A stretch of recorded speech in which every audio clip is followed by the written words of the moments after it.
I've always admired how Mary responds in the Christmas story. You got a young woman, freshly engaged, with her whole life ahead of her, and suddenly she finds herself standing before an angel who tells her that she's going to give birth to a baby conceived by the Holy Spirit.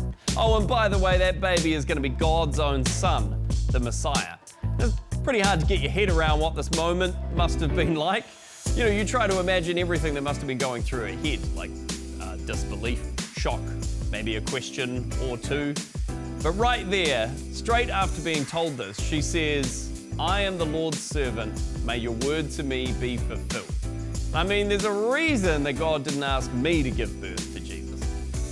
I mean, there's the obvious reason, but more so, I don't think that I would have responded with such willingness and acceptance.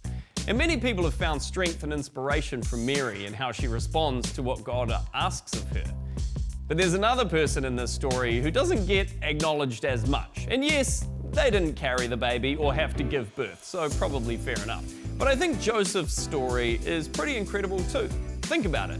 Mary got to see the angel and have this whole experience. She knew that this baby was forming and growing in a miraculous and supernatural way inside of her. Joseph, well, he just had to believe that all of this was true when Mary told him. Now, there's kind of an off-ramp here, right? Imagine getting told your fiance is pregnant, but not to you. Oh, don't worry though, it's all good because an angel told her it was God's baby. I think there's a few people that might have just said, you know what? I'm out. But Joseph, no, he was faithful. He chose to believe as well. He chose to stand by his lady and walk this with her. Now you got to remember, an unmarried couple back then with a baby was like disgraceful.